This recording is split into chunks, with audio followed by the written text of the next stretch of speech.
Hi, I'm Brittany Ashley, your host of Breaking Norms, Building Dreams, your guide through this transformative journey in both business and life. This is your place crafted for dreamers, doers, or anyone who has been told they can't. Get ready as we challenge those narratives together. You're tuning in live to the United Public Radio Network, airing on 105.3 and 107.7 FM in New Orleans. We are streaming on all the popular platforms every Monday at 3 p.m. Eastern Standard Time. Join me for a candid and thought-provoking conversation celebrating your unique journey because you are worth it. Hello, everyone. Happy Monday. We're pre-recording today. I always tend to say live right away. This is Breaking Norms, Building Dreams, and I'm your host, Brittany Ashley, and we are pre-recording on lovely Thursday, but we'll be live for you guys on Monday on the United Public Radio Network and UFO Paranormal Radio Network 105.3 and 107.7 FM in wonderful New Orleans. I'm so excited to have Addie back on the show with me, Adriana. We call each other. Hello, everyone. That's how our friends have evolved over time. Can you believe we've known each other for, it feels like 100 years, but really it's been a year? It's a year. I feel like it's more than that. I don't know. I feel like it's definitely more than that. Who knows? It's a year because I came on your show around this time. But I feel like I knew you from before that, right? Listen, guys, we started off on Instagram. I don't know if all love stories start out that way with biz friends, but that's how ours started. So yes, thank you, Instagram. So if those who don't know Adriana, she has a show before mine called Negotiating Happiness. But let me just do a quick little debrief on who she is, and then I'm going to hand it over to you. And then we're digging into also expectations and realities of outsourcing as a whole, as we're both in that kind of realm of businesses. So everyone, please meet Adriana. She runs an online business management company helping small business and entrepreneurs systemize their business for maximizing efficiency and profit.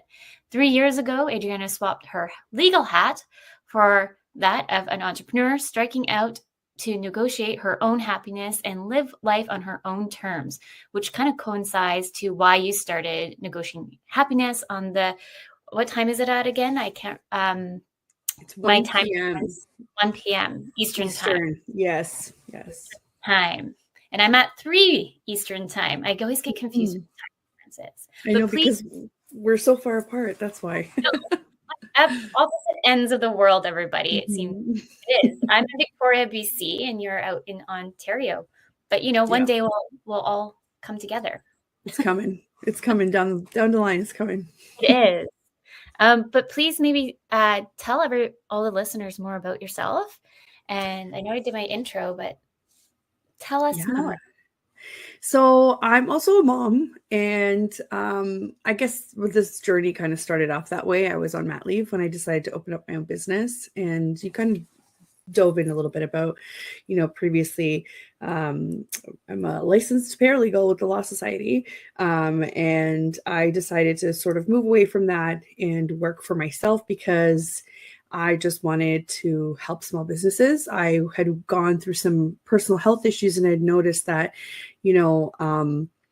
there were sole practitioners, physiotherapists to be specific, that weren't answering any of my calls. So I was a lead for them, a client. And I kept thinking, I was like, wow, if they had somebody to help them fill in the gaps and to kind of take care of that side of operations, they wouldn't have lost a client, which at the time I was desperately looking for a physiotherapist. So it was just sort of a happy thought that came out of a really crappy health situation.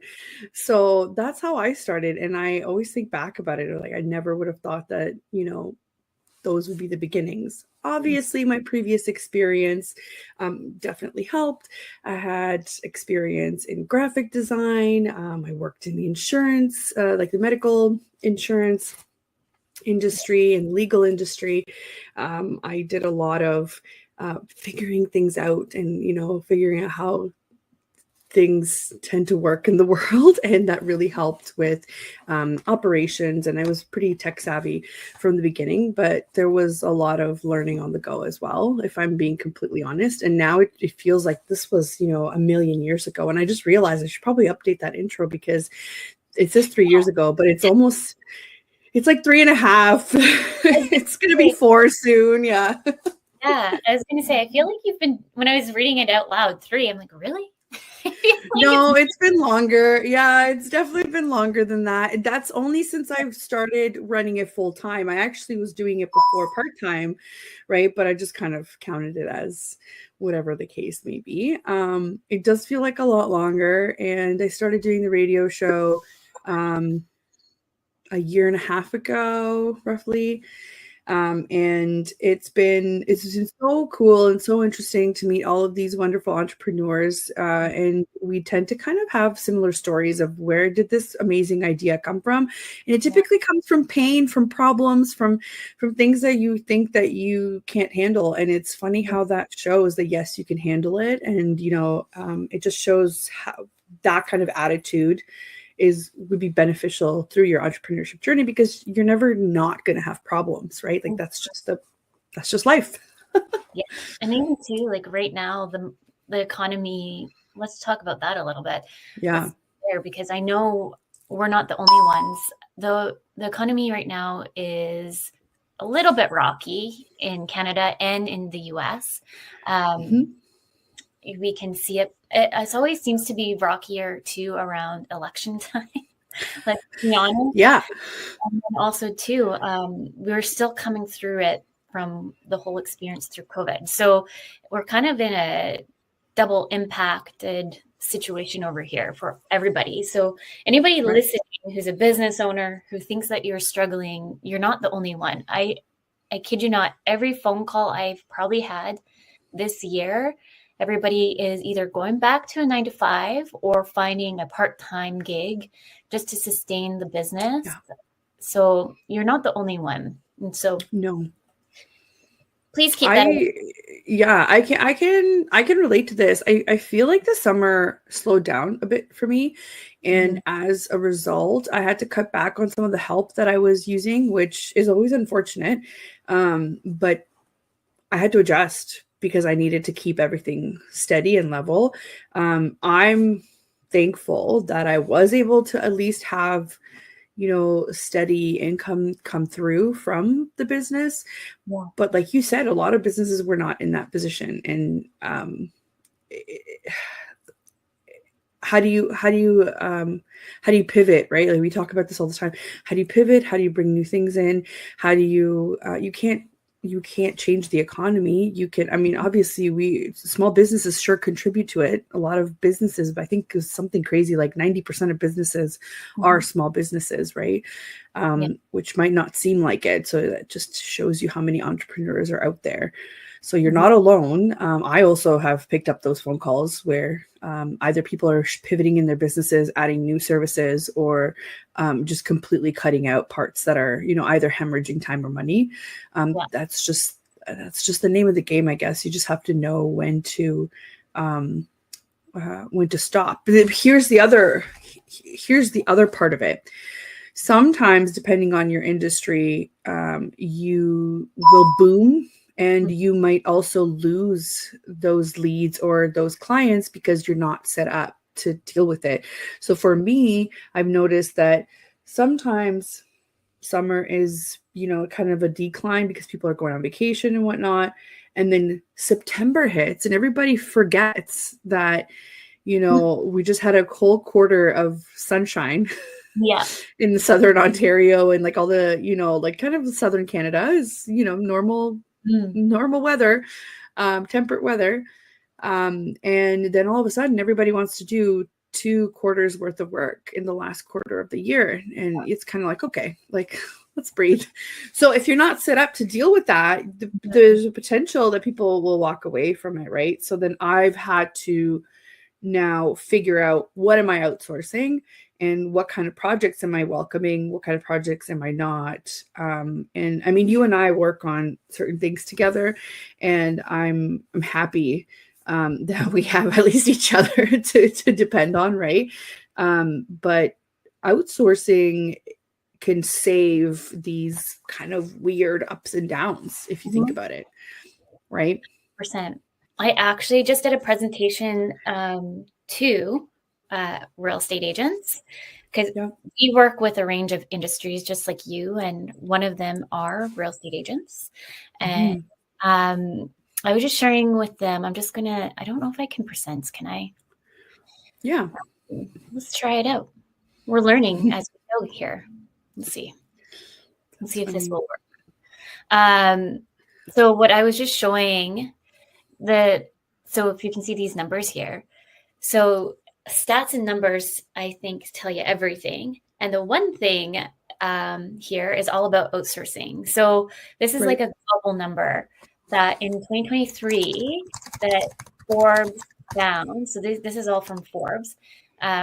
731 billion were expected to hit in just outsourcing alone. Right.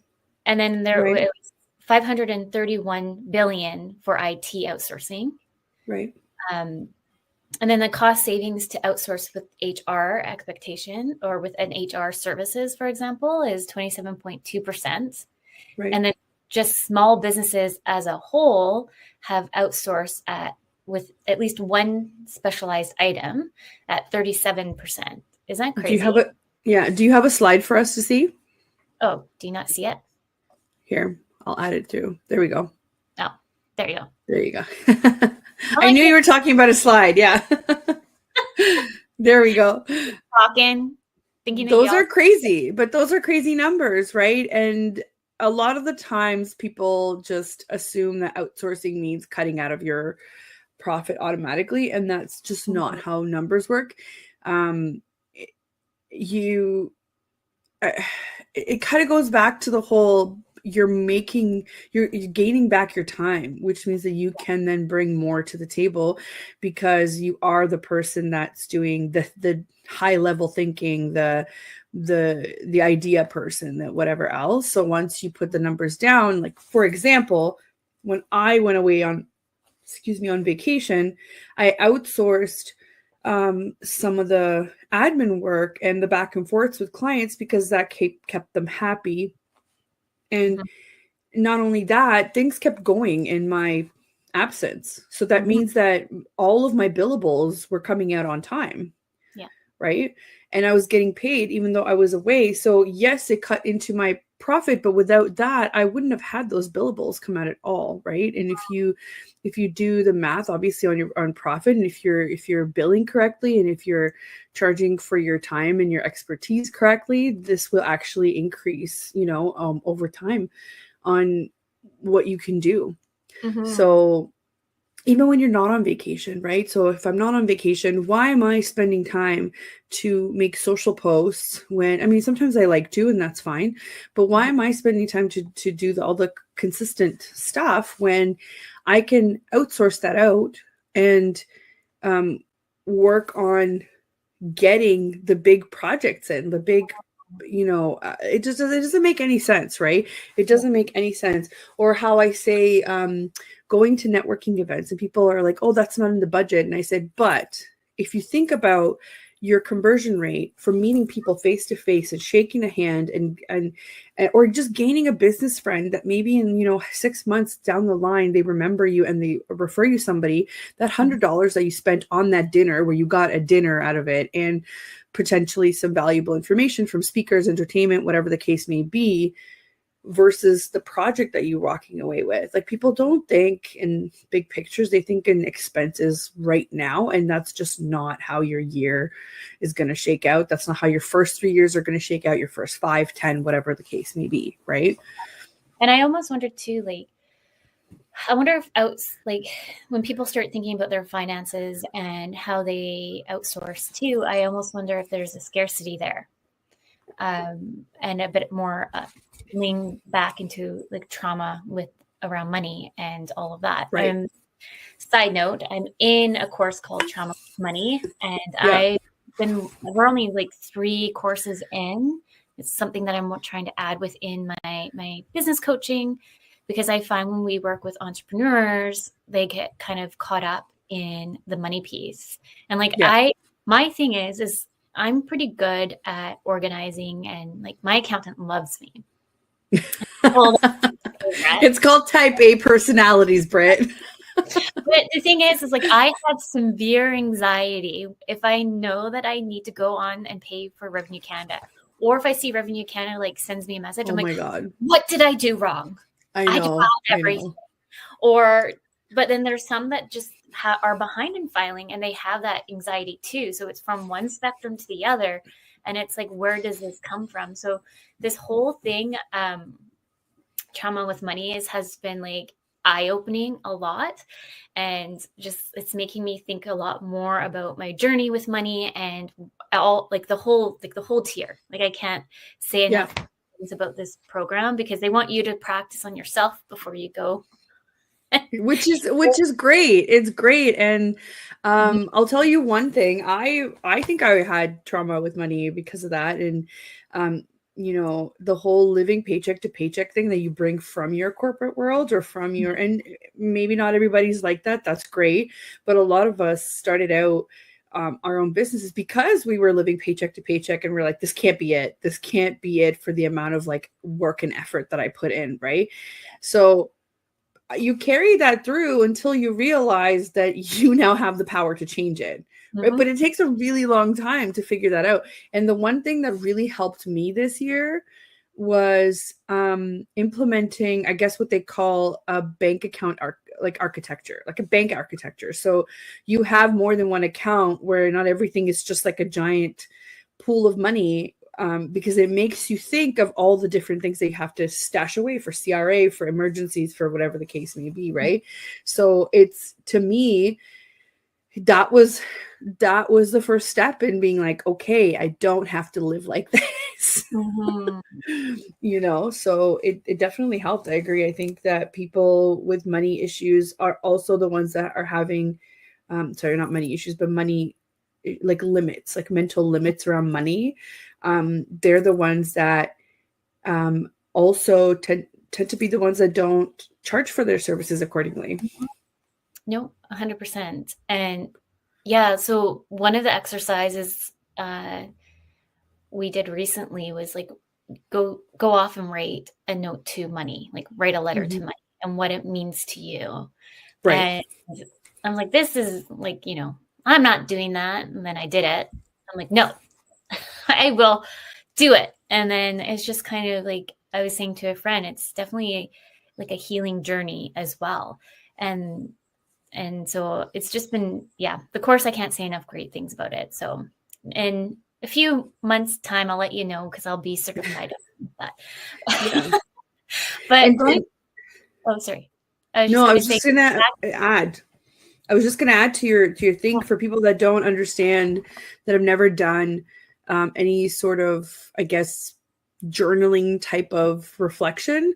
The reason why you do that with money is because you're forcing your brain to verbalize either the good or the bad or both into words, and realizing what you're really thinking about it. So once you see it on paper, it's kind of like when your accountant gives you the numbers and you're a little surprised and you're like, oh, I didn't really think I was spending that much here, or, oh, I actually made more than what I thought, right? Like it's just a realization.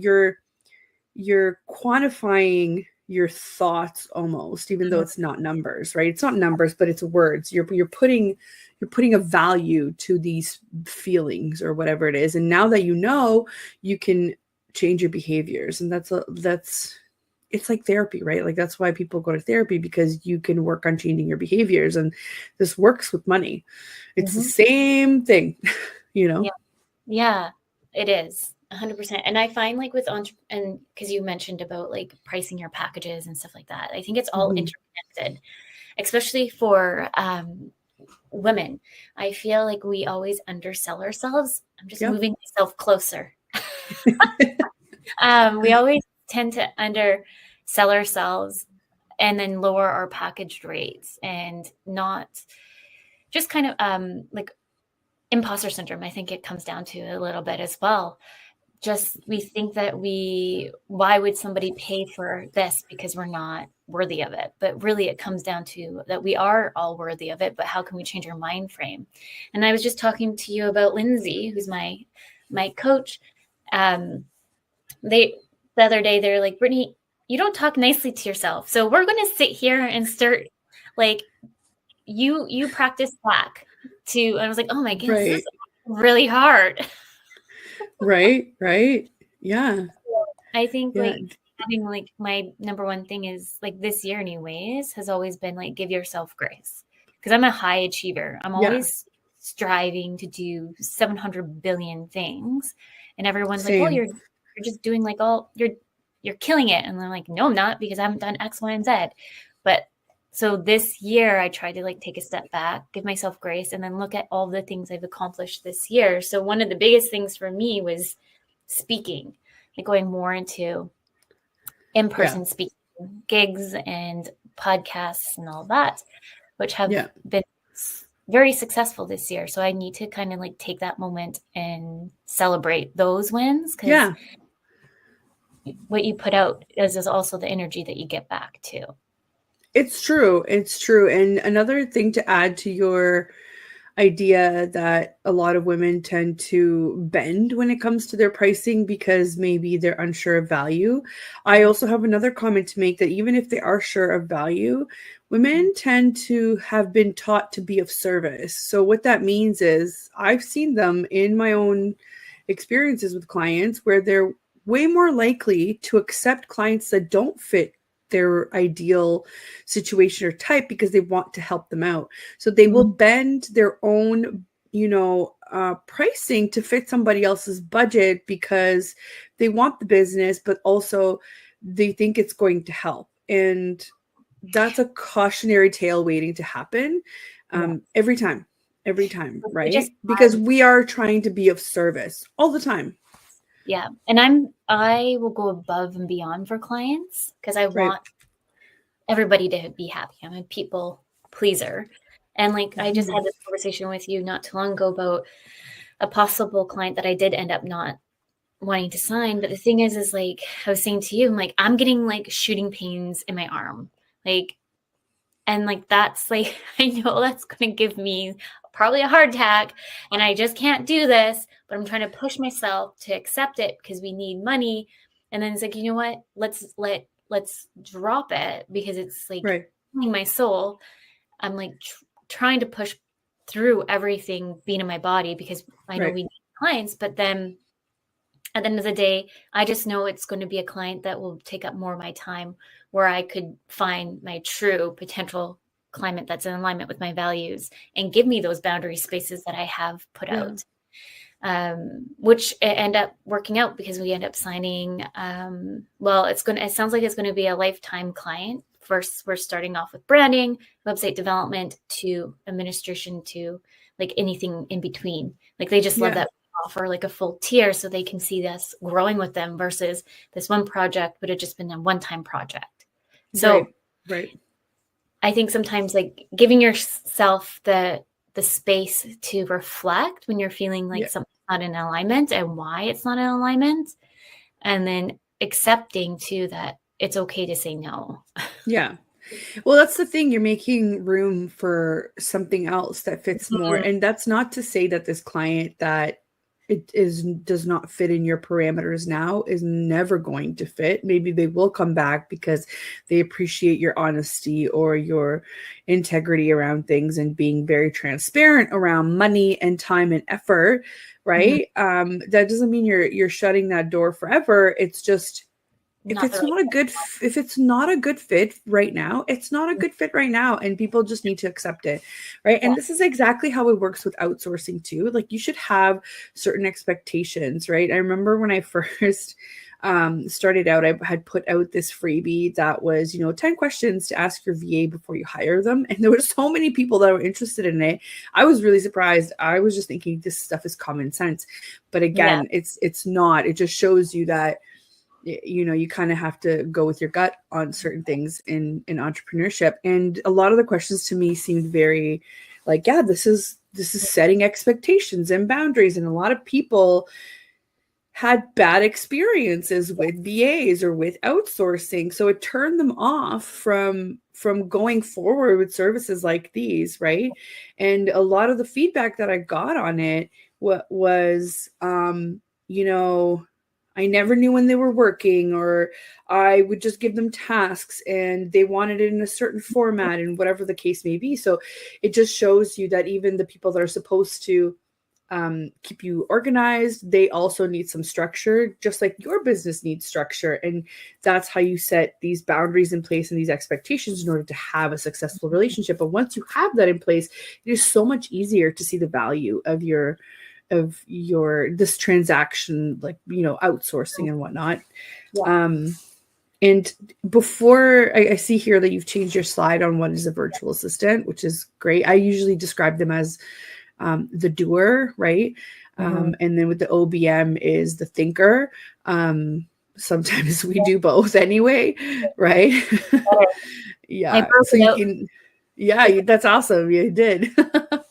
This is a slide. This is all the presentations I presented to all the real estate agents, because I find a good chunk of people, when they come to me, they actually end up needing an OBM, not really a VA, or they might need both. And they're not even ready for a VA because they have no SOPs in place. They have like nothing. They just want to start. Yep.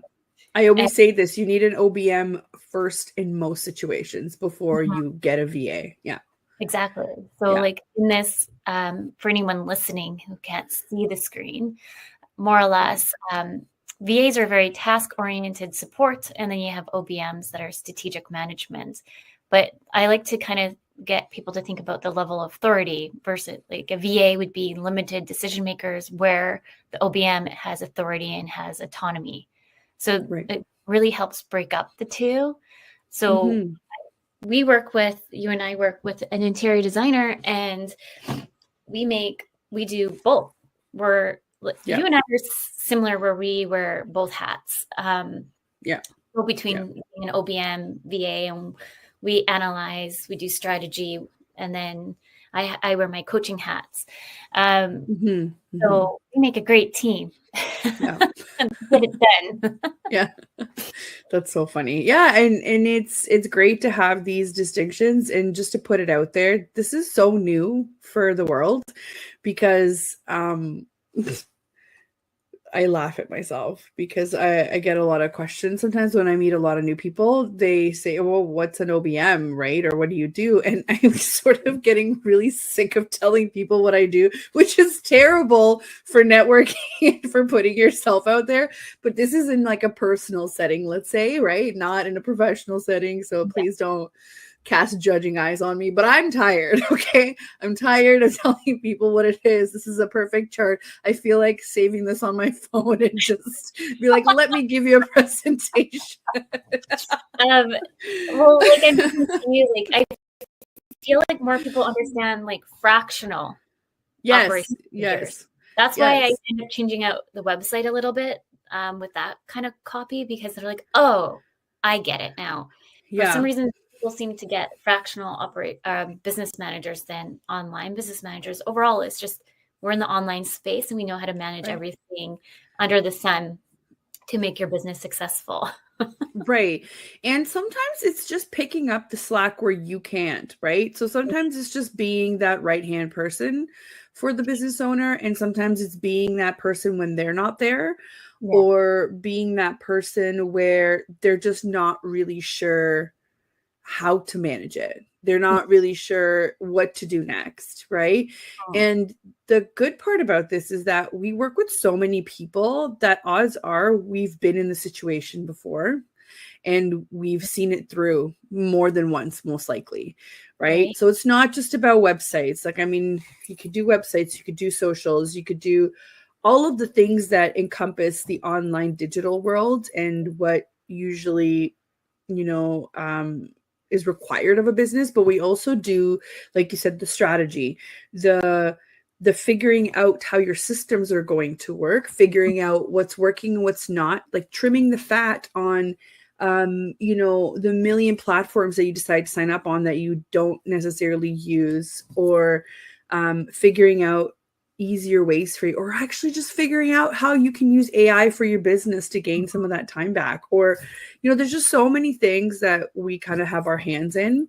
I like to say that we like to figure out the puzzle behind closed doors, while you're the one going out there and getting the clients and doing development and going to networking and doing all of the things, so that we can still service your clients while you're doing all of the things.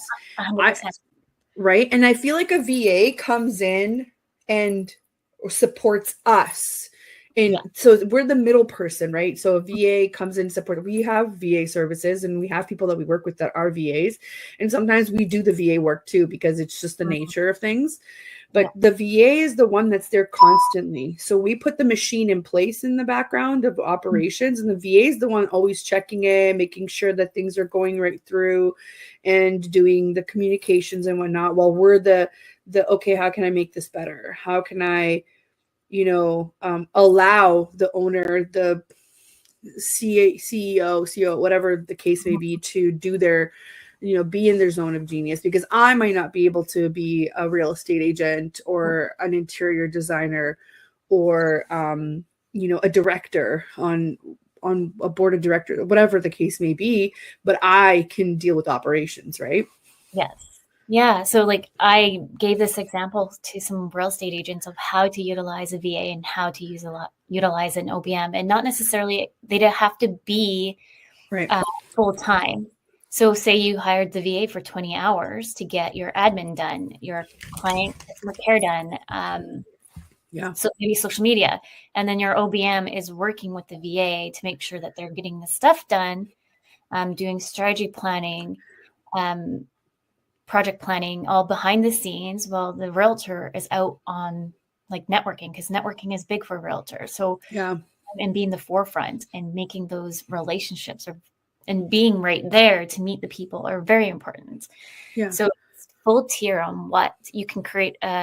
Instead of hiring a full-time, part-time employee, you can definitely outsource all these things to a VA or OBM to get it done. For sure. And it's funny, in the last like 2 or 3 years, I've done a lot of event and training planning as well, which is kind of cool for me. And travel planning too. Sure, that could be a lot of the admin work, but talking like trade shows. So we had to figure out logistics of how are these things getting shipped across the country? What do we want the booth to look like? What do we want the swag to look like? What's the presentation going to contain? Down to a schedule of who was going to be at the booth to address the questions, who was going to attend the talks with the speakers, when is everybody having lunch, that kind of thing. Like, it's so, we get so granular in the strategy and the planning of things that we then also end up using the VA, or if you have staff, we also end up being that communicator and the person overlooking, the person that says, okay, I need you to take care of this part, this part, this part. Like, we are managers, right? We manage the resources and the people. Yes. This slide here is just kind of, for anyone listening, talks about kind of pretty much you get to maximize your overall potential and why you hire VAs or OBM. So it's the cost effectiveness. You can hire up and you can hire down very easily versus with a full-time, part-time employee. And then also too, you can hire for specialized services as well. That sometimes a lot of people are like, yes, I have a full-time employee, but that employee might not know how to do website changes. Right. That's a huge benefit for me. The fact that I can bounce between, having a background with legal knowledge to graphic design, to website design, to installing, tech platforms for client management. Like, you can't typically get that from somebody that is only looking at your calendar and your inbox. That's very much a traditional role. And maybe you did hire somebody with those skills, but for those that don't have those skills, that's where we can come in. And here's the good part is that because Britt and I have, like, you and I have, similar services, but we have different access to expertise, right? So your VAs are, they have different backgrounds. Anybody that I work with have different backgrounds. I mean, we just the other day, like, we're not just making this up, just the other day, like, we swapped, contact for conversion copywriting, right? That's a specialized service, conversion copywriting. So you never know. You never know what you're capable of. And I know that a lot of people want to keep things in-house. That's just not always the best, because you are limited. You're limited to the skills that this one person might have. Whereas if you're outsourcing, you have the opportunity to say, what kind of areas do you service? What kind of expertise do you bring to the table? Have you ever done XYZ? It's a much more relaxed conversation, I think, with less pressure than putting on an employee to maybe learn on company time how to do certain things, right? And a lot of VAs, OBMs, because we are entrepreneurs, end up having, I would say, I'm not going to tell all of us that we have it, but we have usually ADHD. Okay, you don't need to tell everybody our secret, Britt. Okay. We need to, like, if we're not constantly learning or challenging ourselves, giving ourselves that extra dopamine, like, we're just bored. It's not that we're a good employee, right? Like, that's why I figured out finally. I'm like, I realized that I'm the worst employee ever, because once I've learned it, I'm done. Like, I've learned it, on to the next thing. Like, what's the next thing? Yeah. And the employer I'm so bored. I literally have anxiety and, like, borderline on, like, nightmares. Because I think that I'm falling behind with tech. So if I don't stop every so often and, like, look up new platforms or figure out, like, how can I do this better, I literally hurt, like, mentally and physically. So yes, ADHD is a blessing and a curse at the same time.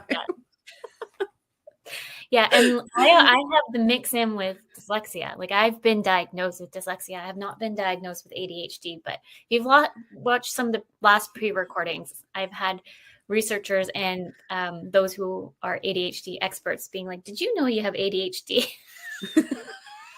Thanks. Okay. So they pretty much diagnosed me without me being diagnosed. Okay, but can I tell you, I'm a little bit offended these days when somebody just me goes, and I said, yeah, I might have a touch of ADHD, but who knows? And they're like, oh no, you have ADHD. Like, so sure of themselves. I'm like, I'm sorry. Where are your credentials, sir? I need to see your credentials. But yeah, I mean, what are you going to do? What are you going to do? Yeah. Just roll with the punches, right? For me, like, with my, like, I call it like a superpower, but right. With dyslexia, like, I can see things in a different pattern than some maybe. Yeah. And sometimes they do say dyslexia and ADHD overlap with the spelling and grammar things. A lot of people don't really understand. I started researching a lot more. It's quite fascinating to start learning it. But yeah, if anyone's wondering of why we need to always be given stuff. You don't need to air out all of our dirty laundry, but okay, whatever, I guess, right? But let's go maximizing VAs and OBMs in your business overall. You get to really scale up if that's what something you want to do. And then the VA world and the OBM world, we're so good at online really collaboration benefits. So we overall can really come on another level and think of different ideas that you might have not even thought of. I do have traditional clients that have, like a brick and mortar business, and I do go into their office sometimes. And that's where I see that gap the best, or the clearest, I should say, where they still do a lot of things on paper. Whereas with OBM and VAs, there's a platform out there, or there's a process already that we have in place where you never get to worry about how things get done. Like, I don't think I've ever worried about how is somebody going to sign this legally? Or how is somebody going to attend this? Or, you know what I mean? Or how am I going to show somebody what I'm doing on my screen? Well, guess what? We've already figured all that stuff out, and there's a solution for it that typically is way more efficient than any way that you can think of that you've done it in a traditional office. And I've worked in an office since I was 14 years old. I'm telling you, I've seen it all of people trying to patch together things to, you know, different processes and whatnot. And we've been given all these tools that are not being used, right? And a lot of the times these companies, because they're so focused on getting the actual work done and getting billables in, they just forget, and then they kind of fall behind of everybody else. You know, like if you're still running your business from Excel sheets, I love you all for having the grit and the determination to make that work for you, but that sounds like hell to me. I know people who still send out invoices from Excel. That's crazy. That is bananas.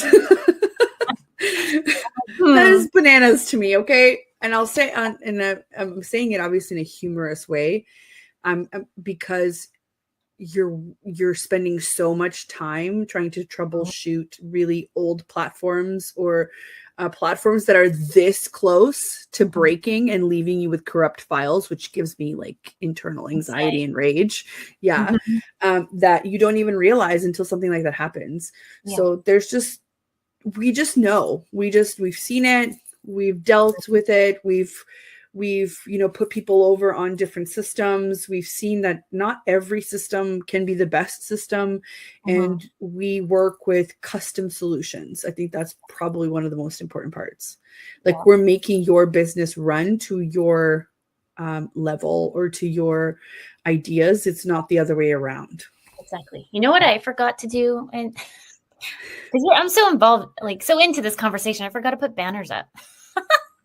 Oh, and a midway intro. We're, you know, we're on the radio. We're live, pre-recorded, but live.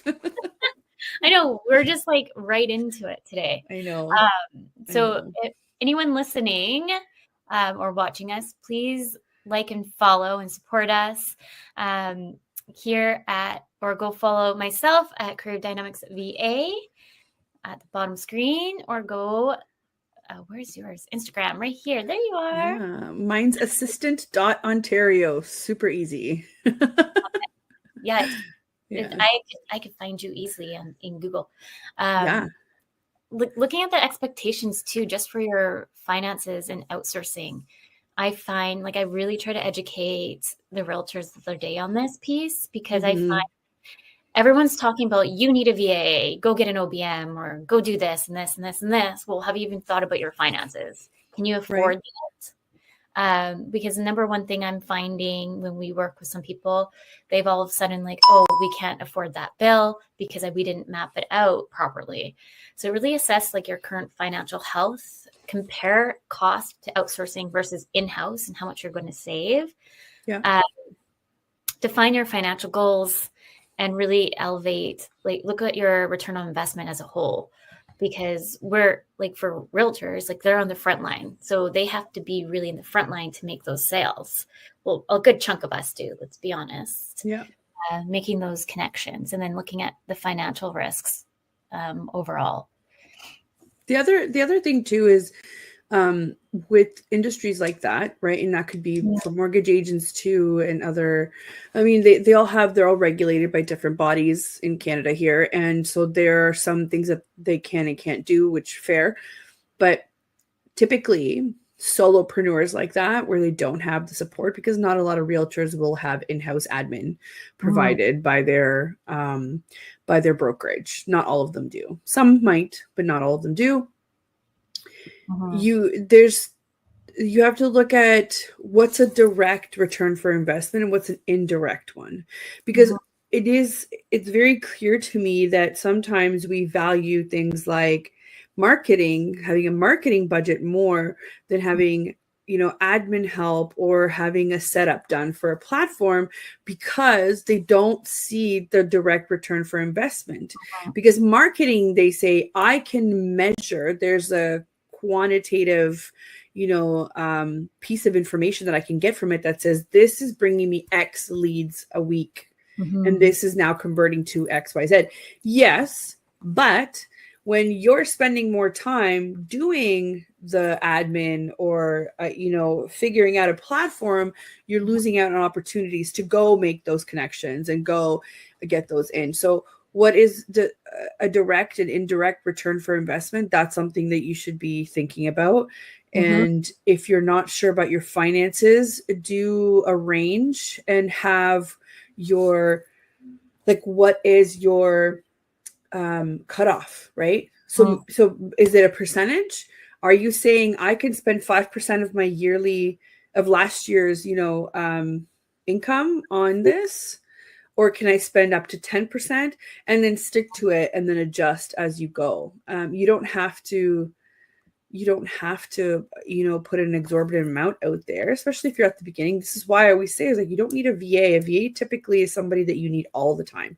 If you start off with an OBM, you can do it, like we said, it's a fractional operations manager. So you can do for smaller periods of time, but that will give you more to think about. To say, okay, I've done all these things on my list that have been sitting there for a year. What next? What else can I put into place? And the other thing, I had a really interesting conversation is everybody's getting this subscription fatigue because every platform now is riddled with, you have to, even Canva just raised their prices. Oh, did they? Right?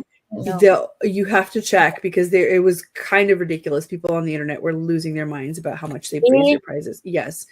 And we use it all the time.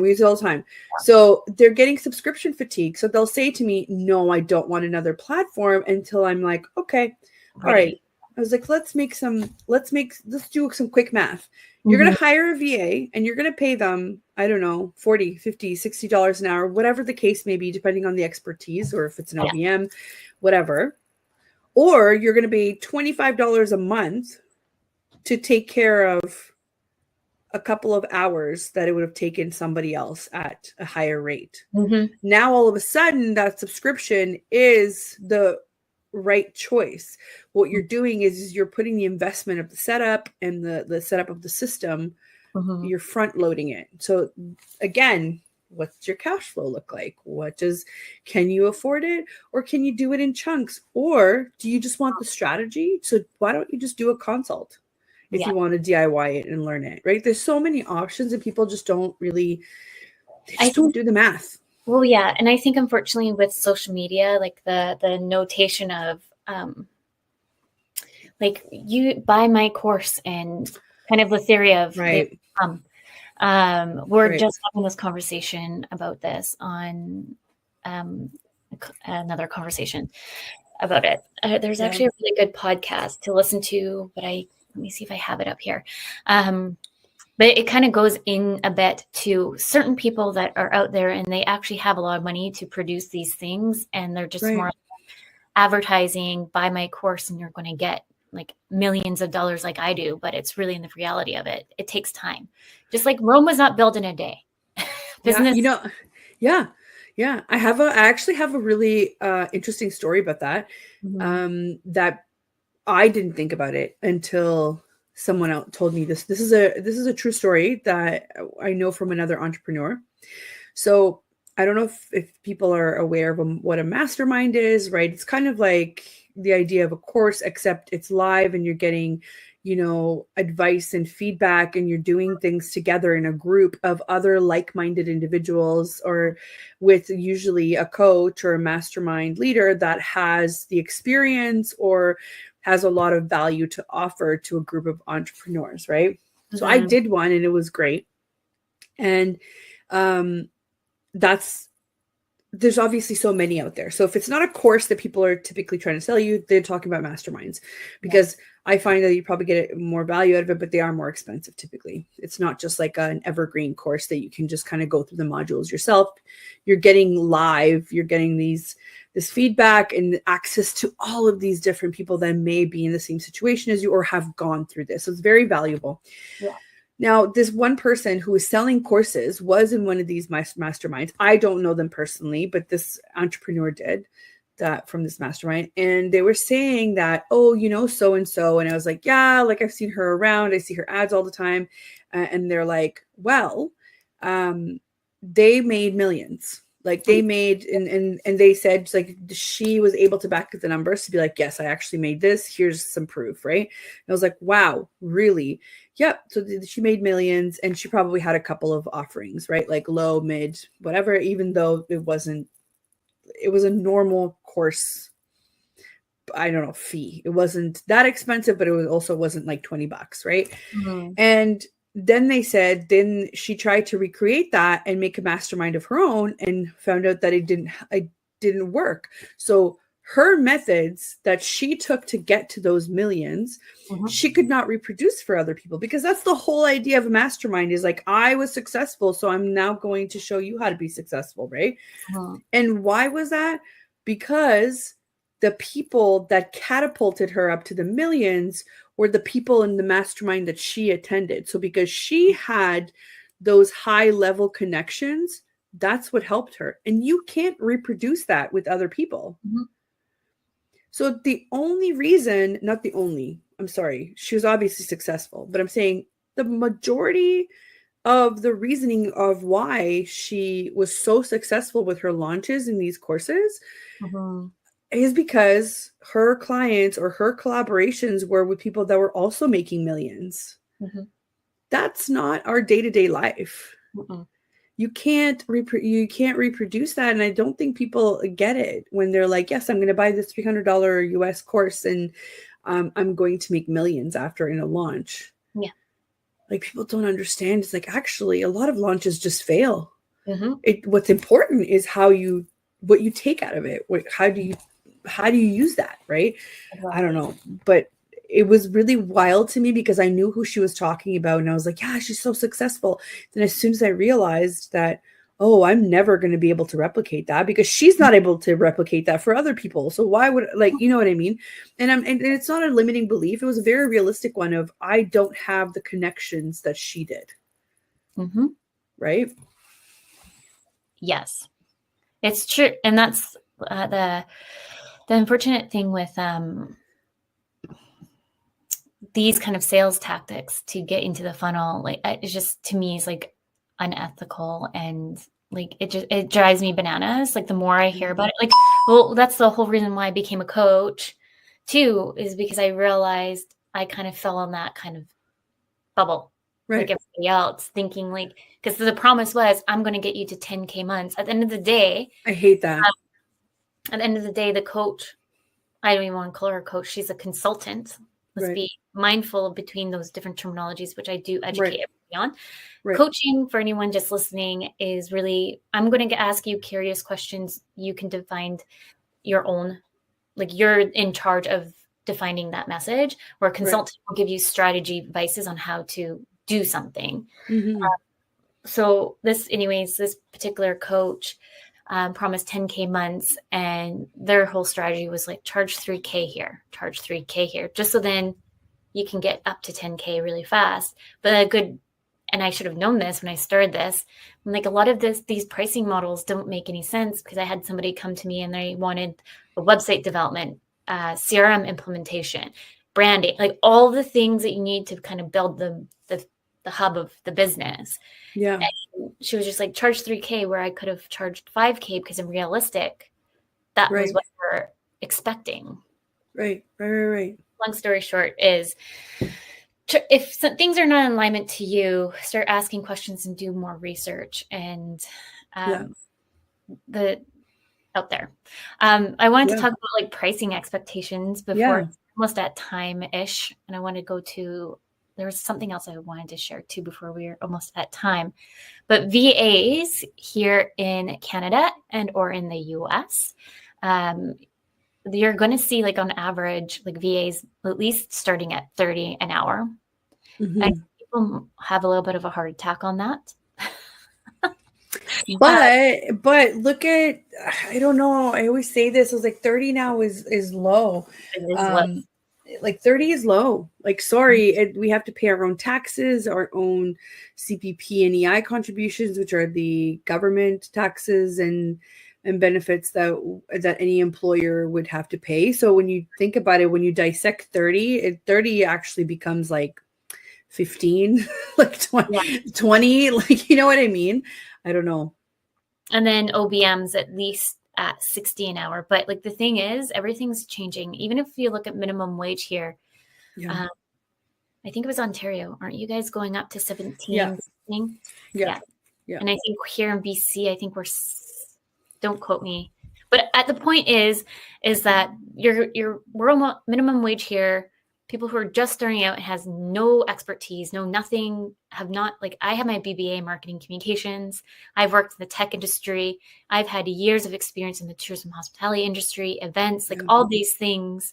Right. And then you want to pay me like nickels and dimes for my ideas. Like, sorry. Right.